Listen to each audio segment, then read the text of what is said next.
Meus amados irmãos, irmãs queridas, muito boa noite. Que esta graça maravilhosa e inefável de nosso Senhor e Salvador Jesus Cristo, que já começou a se derramar em nossos corações desde o início desse culto e sempre, continue agora, quando vamos ler a sua palavra e transmiti-la aos nossos irmãos amados. Que Deus assim nos abençoe. Amém. Abra sua Bíblia na carta de Paulo aos Filipenses, no capítulo 2, os versos 12 a 18.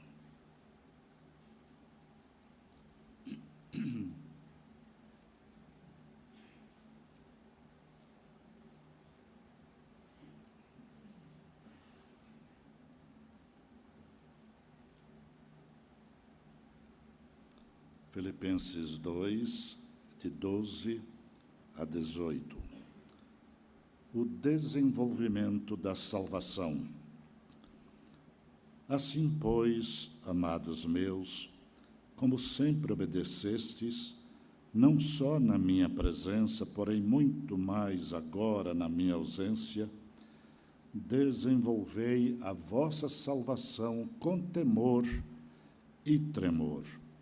Porque Deus é quem efetua em vós tanto querer como realizar, segundo a sua boa vontade.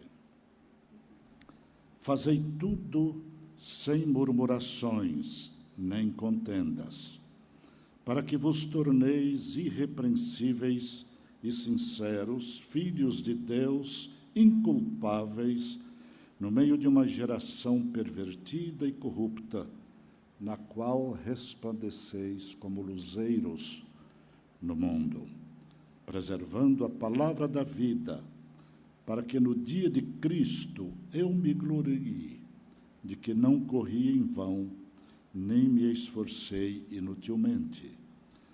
Entretanto, mesmo que seja eu oferecido por libação sobre o sacrifício e serviço da vossa fé, alegro-me com todos vós e me congratulo. Assim, vós também, pela mesma razão, alegrai-vos e congratulai-vos comigo. Amém. Ó Pai amoroso, nós te pedimos que nesta hora tu nos livres dos nossos próprios pensamentos, até mesmo das nossas bobas pretensões, e que nós possamos fixar o nosso olhar, o olhar da fé, em Cristo Jesus, nosso Senhor, nosso Salvador, nosso amigo de todas as horas. E agora, Pai, quando abrimos a Tua palavra, que a Tua luz possa iluminar nossos corações, e que nós possamos não apenas compreendê-la com a nossa mente, mas possamos guardá-la no mais íntimo do nosso ser, para pô-la em prática no diuturno da nossa caminhada terrena. Fica conosco, pois, ó Deus, e abençoa-nos dessa hora, muito especialmente, no nome precioso de Jesus. Amém. Este texto, queridos, parece que no começo apresenta uma certa contradição. Paulo está dizendo: desenvolvei a vossa salvação. E nós sabemos, pela própria palavra de Deus, e pelo ensino que temos aprendido de há muito, que a salvação é obra do Senhor, é iniciativa do Senhor, é da competência do Senhor. E quem somos nós para participar da salvação? Aquela salvação que levou nosso Senhor Jesus Cristo ao Calvário para derramar o seu sangue precioso e nos livrar da condenação eterna. Você não participou disso, nem eu, nem ninguém.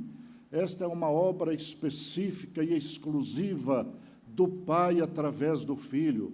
Mas Paulo está insistindo aqui Assim, pois, amados meus, como sempre obedecestes, não só na minha presença, porém muito mais agora, na minha ausência, desenvolvei a vossa salvação com temor e tremor. O que Paulo está querendo dizer com isso? Nós precisamos entender que a palavra grega para desenvolver significa trabalhar continuamente para realizar ou completar alguma coisa. A salvação que Deus providenciou para nós precisa de ser completada, queridos? Parece que não. Ela já foi completa, mas Paulo continua dizendo, para que nós desenvolvamos a nossa salvação. Embora não precisemos participar desta salvação para nos livrar da condenação eterna, nós sabemos que a salvação, além de ser um ponto, além de ser um marco, além de ser um ato específico, ele é também um processo. A salvação é um processo. Como?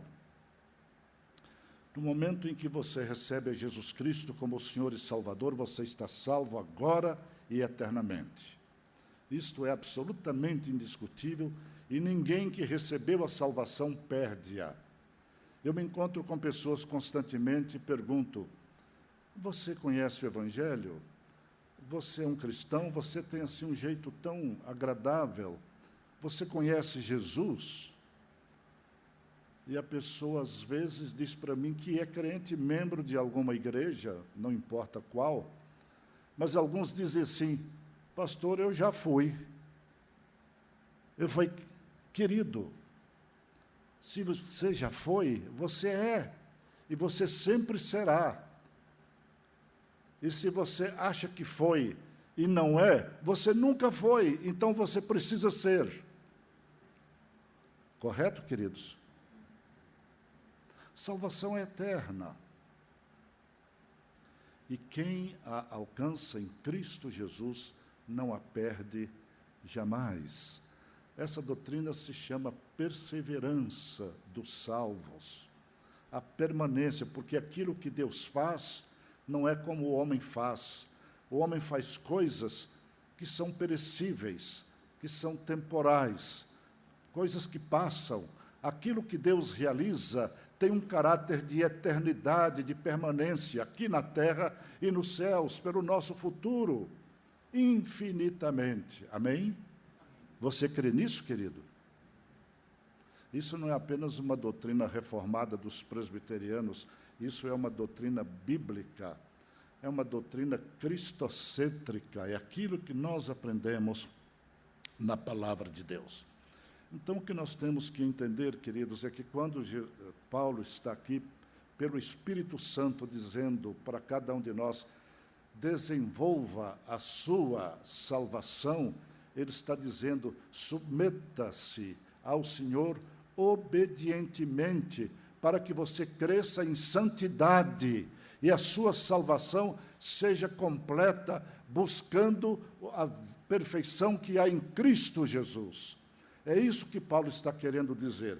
Ele está escrevendo para uma igreja muito querida, Filipos, aos filipenses, uma igreja do coração de Paulo. E Paulo começou aquela igreja, os irmãos sabem, saindo da Ásia, indo para a Macedônia, por aquela visão que ele teve ali em Troade. E quando ele chegou em Filipos, houve 3 membros, vamos dizer assim, fundadores da igreja de Filipos. Quais foram? Primeiro foi uma mulher digna, uma mulher de alto nível, uma mulher que estava orando, mas não era convertida a Cristo Jesus. Como é o nome dela? Lídia, a comerciante de púrpura, a vendedora de púrpura. Foi ali à margem do rio, quando Paulo falava do Evangelho de Jesus Cristo, ele percebeu que ela estava fixada nele, com seus ouvidos abertos para ouvir. Há pessoas que, quando ouvem o Evangelho, fecham o Evangelho para não ouvir. Mas aquela mulher não. Ela abriu os ouvidos para ouvir tudo quanto Paulo estava falando sobre Jesus Cristo.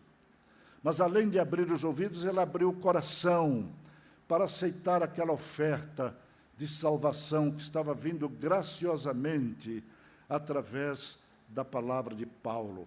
E depois ela abriu a sua casa para hospedar aquela gente de Deus. Ela se sentiu irmanada com eles, ligada a eles por um vínculo espiritual. E ela não teve dúvida. Diz: as portas da minha casa estão abertas. Se vocês me considerarem, era Paulo e Silas, digna de recebê-los como meus hóspedes, a casa está aberta. E abriu a casa, e ali, sem dúvida alguma, começou uma obra extraordinária em Filipos. Mas a segunda pessoa foi aquela jovem adivinhadora. Nós temos aqui uma mulher da classe alta.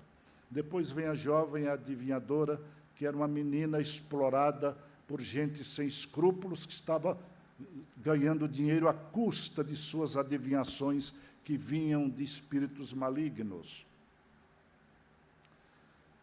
E porque Paulo resolveu libertar em nome de Jesus e pelo poder do Espírito Santo aquela moça da escravidão maligna, eles foram presos, Paulo e Silas. E lá eles receberam chibatadas. Eles sofreram porque haviam libertado aquela moça, mas eles cantavam na prisão, eles oravam na prisão. E quando eles estavam orando, vocês conhecem a história, lá em Atos 16, as portas e os alicerces daquela prisão estremeceram com o poder de Deus, e as portas foram abertas e os prisioneiros completamente livres.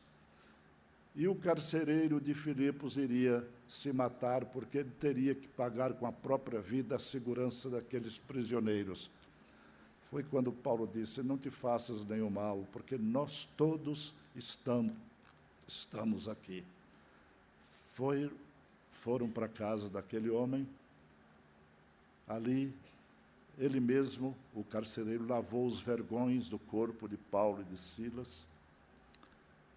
Eles pregaram mais uma vez para ele. Ele foi batizado juntamente com toda a sua família, e aquela família foi salva pelo Senhor Jesus. E aqueles três começaram, mas a igreja de Filipos cresceu, e depois se tornou uma bênção na cidade e na vida do apóstolo Paulo. Vocês se lembram de Filipenses 4, quando Paulo, escrevendo a eles, agradece a bênção recebida lá na prisão de Roma, porque ele diz: ninguém se lembrou de me ajudar nesta hora, de uma forma materializada, mas vocês, além de orar por mim, vocês me beneficiaram de uma forma extraordinária. E Epafrodito esteve aqui comigo e trouxe a oferta de vocês, que chegou em boa hora. Igreja abençoada é assim, é a igreja que até adivinha o sofrimento daqueles que estão precisando lá na margem da vida de um apoio, de um refrigério, de uma ajuda. E foi assim que aquela igreja de Filipos se tornou uma grande bênção. Queridos, nós somos salvos em 3 tempos diferentes. Nós somos salvos, em primeiro lugar, da condenação do pecado. O que é que diz Romanos 8, versículo 1? Agora, pois, nenhuma condenação há para os que estão em Cristo Jesus, porque o Espírito da vida te libertou do espírito da lei, do pecado e da morte.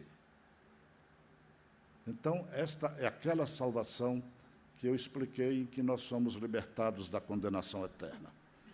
No segundo momento, no segundo tempo, nós somos salvos do domínio do pecado, da escravidão do pecado.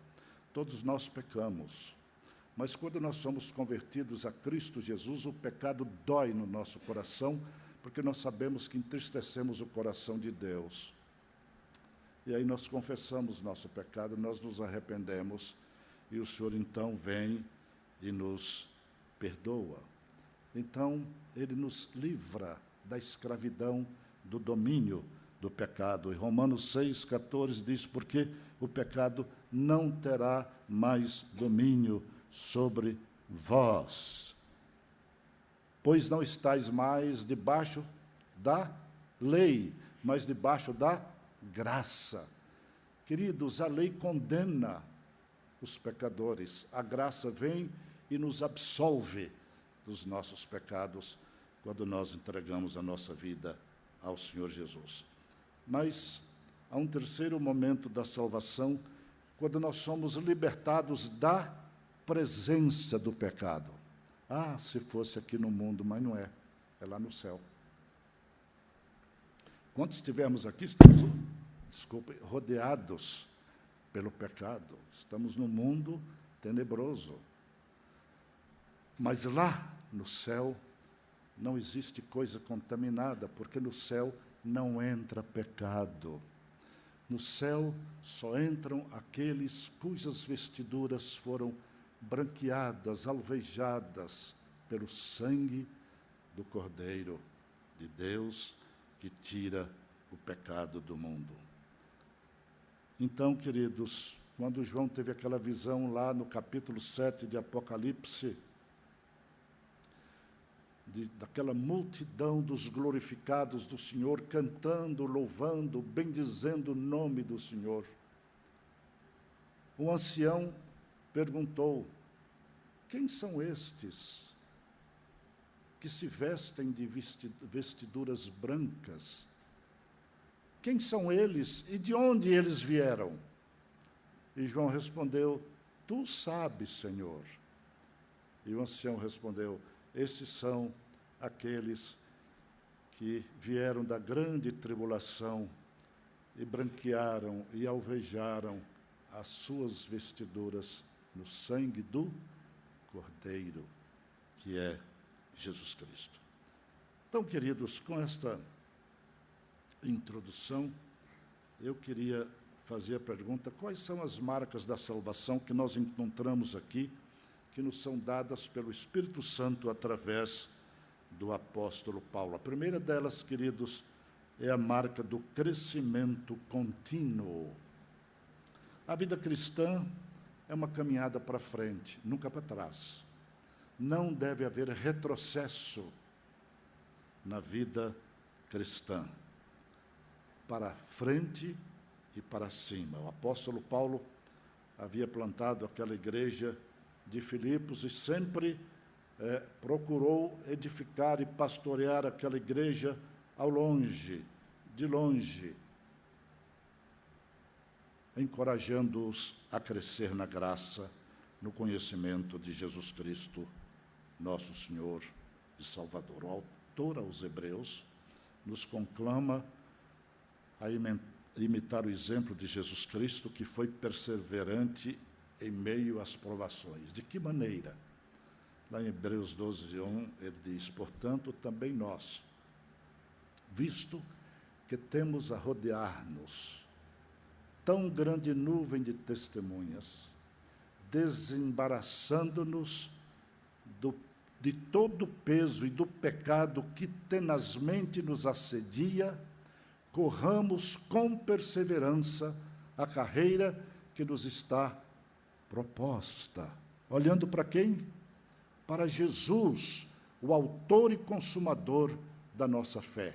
Queridos, precisamos olhar para frente, para cima, vivendo no meio de um mundo como este. Nós temos que olhar para Jesus e encontrarmos nele forças para superarmos os obstáculos, as vicissitudes, as provações, até mesmo as perseguições que esse mundo impinge sobre cada um que pertence ao Senhor. Como discípulos de Cristo, nós precisamos crescer na graça e no seu conhecimento a cada dia. Uma segunda marca é a marca do temor e tremor. Que duas palavras horríveis, não é? Assim, tremor. A gente treme de medo, não é? quando vê ladrão, quando vê desastre, quando vê coisas que não devíamos ver, quando vemos este país andando por onde está andando, há muita gente que teme e treme diante disso. Nós precisamos de olhar para o Senhor Jesus, interceder por esta nação, interceder pelos nossos vizinhos, interceder pelos nossos colegas de trabalho, interceder por melhores dias, porque, afinal de contas, além de o Senhor ser o Senhor da nossa vida, de nossa família, Ele é o Senhor da igreja, Ele é o Senhor da história. Ele faz deste país o que Ele bem quiser e entender, a despeito dos homens, apesar deles. Porque Deus é da nossa história. Eu acho até que Deus ama tanto esse país que Ele ainda está sobrevivendo.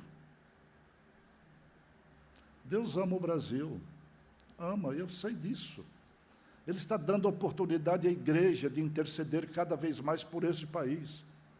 Eu creio que Deus tem grandes coisas ainda para realizar. E depende de você e de mim, depende do povo de Deus interceder com fé por este país. Mas a marca do temor e tremor, ela nos ensina muita coisa. Não é medo, nem o pavor do escravo para com seu senhor. Não é por medo da ameaça do castigo. Há religiões, e nós sabemos, que são religiões destruidoras e que matam aqueles que não pensam e não creem como eles creem e pensam. Mas Jesus diz em João 10:10, o ladrão vem somente para roubar, que mais? Matar e destruir. Ele diz, mas eu vim para que tenham vida e a tenham em abundância. Queridos, essa vida que nós temos que buscar a cada dia aos pés do Senhor Jesus, vida abundante e eterna, não é uma salvaçãozinha pura, raquítica, que só dá para sobreviver, não. O Senhor está buscando homens e mulheres que sejam cheios do Espírito Santo de Deus, que procurem crescer no conhecimento e na graça do Senhor Jesus, e que não temam e tremam diante das ameaças deste mundo, mas que temam e tremam diante do poderio de Deus, no sentido de buscarmos obedecer-lhe, no sentido de buscarmos a sua vontade, que é soberana, agradável, boa, perfeita, pura e santa, a fim de que sejamos também bênçãos na vida daqueles que nos cercam. Adão temeu e tremeu diante de Deus porque ele havia pecado. E ali era medo mesmo. Adão, onde estás? E quanto mais chamava, mais ele corria. Senhor, ouvi a tua voz soar no jardim e tive medo. Isso é medo. Não é temor que edifica, é medo que afugenta. Jacó também ficou sozinho lá, dormindo, fugindo das trapaças que ele havia cometido com toda a sua família, com mentiras, engodos, enganos. Um servo de Deus não pode viver assim, por isso que Jacó teve que passar por uma experiência lá no Val de Jaboque, ter um encontro real com Deus. E ali o seu nome ser transformado de Jacó, que é enganador, para Israel, como príncipe lutaste com Deus.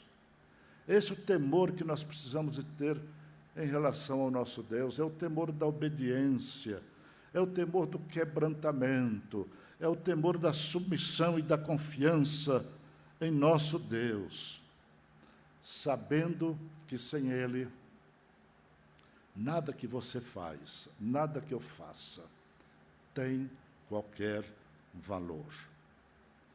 Isaías buscou o Senhor com temor e tremor. Não foi medo que separa, foi temor que aproxima. E naquela visão gloriosa, ele, com temor e tremor, reconhecendo os seus pecados, se tornou um profeta abençoadíssimo, profeta messiânico, que profetizou a vinda de nosso Senhor e Salvador Jesus Cristo. Desenvolver a salvação com temor e tremor também, queridos, significa o desejo de não desagradar nem entristecer o Espírito Santo de Deus. Paulo diz, não entristeçais o Espírito Santo, lembram-se? E nós precisamos viver como cristãos de tal maneira que busquemos de toda forma, na palavra, na oração, numa vida de santificação, fugindo do erro, do pecado e de toda forma de tentação que o inimigo coloca diante de nós, o temor e tremor que nos aproxima de Deus e não nos afasta dele. Nós não queremos entristecer o coração de Deus. Não devemos querer entristecer o Espírito Santo. Vocês já notaram que quando nós realmente amamos uma pessoa, nós não tememos o que ela propriamente nos faça, venha nos fazer, mas nós fazemos tudo e ficamos preocupados em não ferir o coração da pessoa amada. Amém, queridos? Você é assim? Eu estou querendo ser, é difícil, né? Mas nós, quando amamos, queremos preservar. Quando nós amamos uma pessoa, queremos que ela seja feliz, não queremos que ela nos faça feliz. E na felicidade dela, nós encontramos a nossa felicidade. E na alegria dela, nós encontramos a nossa alegria. Amém, queridos? Isso multiplicado por uma infinidade de vezes é o que deve acontecer no nosso relacionamento com o nosso Deus. Queridos, o único temor que devemos ter como crentes, como discípulos do Senhor Jesus, deve ser aquele de ferir o coração de Deus, com a nossa desobediência e a imposição da nossa vontade, dos nossos caprichos humanos. A terceira marca que eu encontro aqui é a marca da serenidade e da segurança. Paulo continua, fazei tudo sem murmuração, nem contendas. Não é isso? Fazei tudo sem murmurações e nem contendas. Verso 14.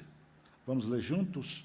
Fazei tudo sem murmurações e nem contendas. Sabe por que está no plural, queridos? É interessante, eu estava pensando, por que está no plural? Porque quando a gente murmura, quanto mais murmura, mais quer murmurar. Murmuração é uma coisa que não tem fim, não para. Lembram-se do povo lá no deserto? Murmurava contra Deus, murmurava contra Moisés, criava contendas contra Moisés, reclamando de tudo e de todos. Murmurações e contendas têm que ser no plural, porque quando a pessoa está na carne e não tem a orientação do Espírito Santo na sua vida, vai murmurar e vai contender sempre. Mas o caminho do discípulo do Senhor Jesus não é por aí. Fazei tudo sem murmurações nem contendas. Contendas, o que são contendas? São as disputas inúteis e mal intencionadas, feitas na carne, só para ferir. Já notou isso? Quando a pessoa contende com outro, o seu objetivo não é edificar nada, não é ajudar, não é abençoar, é ferir o outro. Contender para ganhar uma discussão, para superar o outro, para humilhar o outro. O objetivo da contenda é isso. Isso não vem de Deus, isso vem do inimigo. E nós somos servos do Senhor.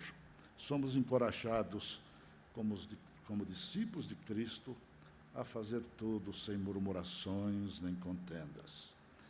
Na vida cristã, queridos, a segurança e serenidade que vem da submissão e da confiança em nosso Deus. A quarta marca, eu já estou caminhando para o final, não se canse nem durma. Eu estou quase terminando, mas só quase.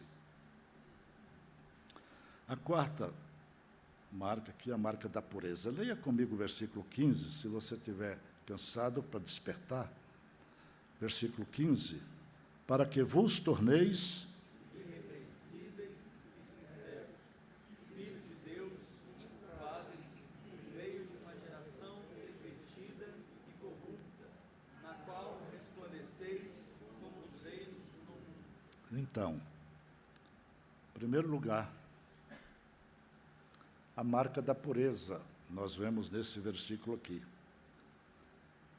Para que vos torneis irrepreensíveis, sinceros, filhos de Deus, inculpáveis, mesmo que você esteja no meio de uma geração corrompida, pervertida. A palavra irrepreensível expressa para você o quê? Irrepreensível. O que a palavra de Deus está querendo dizer é que o cristão no mundo deve viver de tal maneira que ninguém jamais possa acusá-lo com razão de alguma mancha no seu caráter, na sua integridade, no seu testemunho de discípulo do Senhor Jesus. Os juristas, aqueles que lidam com a justiça, têm uma declaração que eu gosto muito de ouvir. A justiça não somente deve ser justa, mas deve mostrar-se justa. É assim mesmo, Giovanni? Giovanni é dessa área, eu não sou, né? Mas eu já ouvi isso. A justiça não só deve ser justa, mas ela tem que se mostrar justa de uma forma real, de uma forma concreta, de uma forma visível. O cristão não apenas deve ser puro, ele deve mostrar-se puro, mostrar pureza nas suas palavras, nos seus atos, na sua vida, nos seus relacionamentos. Assim brilhe a vossa luz diante dos homens, para que vejam as vossas boas obras e glorifiquem a vosso Pai que está nos céus. E a palavra sincero, que é sincera, expressa que o que o cristão é ou o que ele deve ser. Ele deve ser íntegro, deve ser transparente, deve ser sem mancha em tudo o que ele faz. O Salmo 15 descreve com perfeição esse cidadão do céu aqui na terra. Vem com uma pergunta: quem, Senhor, habitará no teu tabernáculo? Quem há de morar no teu santo monte? Ele mesmo responde: aquele que vive com integridade, aquele que pratica a justiça e de coração fala a verdade.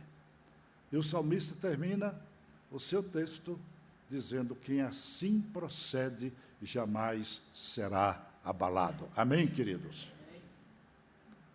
O cristão deve ser inabalável, com a bênção do Senhor, com o poder do Espírito Santo na sua vida.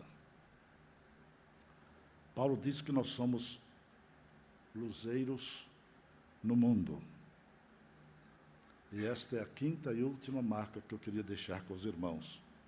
Você pode chamar de a marca da vocação missionária, ou a marca da pregação do Evangelho, do ensino da palavra de Deus. O verso 15 continua: para que vos torneis repreensivos e sinceros, filhos de Deus, inculpáveis, no meio de uma geração pervertida e corrupta, na qual resplandeceis como luzeiros no mundo. A luz só resplandece no escuro. E nós vivemos no meio de um mundo tenebroso. E Jesus disse: vós sois a luz do mundo, assim brilhe a vossa luz diante dos homens, para que vejam as vossas boas obras, que nós já repetimos aqui. Mas, queridos, o ensino começa em casa.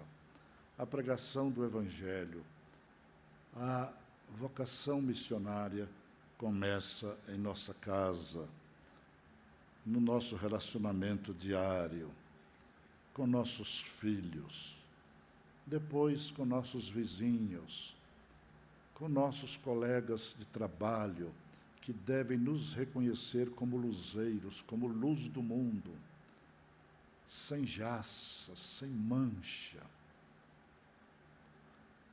a fim de que Jesus seja conhecido por nosso intermédio.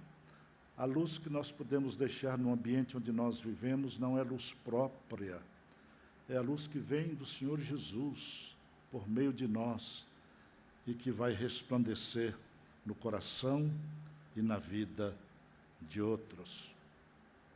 A proclamação da palavra pode ser verbalmente, mas ela pode ser através de uma vida íntegra, no meio de uma geração perversa. Às vezes eu fico pensando, parece que a escuridão nunca esteve tão perto de nós, como indivíduos, como famílias, como igreja do Senhor. Está dentro da nossa casa. Tem hora que você não pode mais ligar a televisão. Tem que apagar logo, porque criança está. Eu tenho netos, né? Tenho até bisneto que já vai fazer um ano. Gente, eu tenho um bisneto que vai fazer 2 anos. Eu pedi a Deus para ter um bisneto antes dos 80. Isso é bênção de Deus. Mas a gente precisa ter cuidado com eles. Lá em casa é um tal de desliga a televisão, porque não precisa nem ver imoralidade na televisão, só aqueles crimes absurdos, aquelas coisas estúpidas, horrendas. Menino desliga a televisão para a criança não ver. Ela vai ver depois. Ela não está preparada para isso agora. Eu termino dizendo, o Senhor requer que sejamos luzeiros no mundo, porque nós temos a mensagem da luz. O Senhor quer que nós preguemos a vida eterna ao mundo, porque nós temos a vida em nós mesmos que recebemos de nosso Senhor e Salvador Jesus Cristo. Você pode achar tão difícil. Será que alguém vai se converter com uma palavra minha? Não, não é sua. Se você falar em nome do Senhor, você vai alcançar vidas que serão poderosamente tocadas pelo Espírito Santo de Deus. Jesus é luz, e Ele transmitiu a cada um de nós esta luz. E Pedro, pelo Espírito Santo, nos relembra e nos desperta.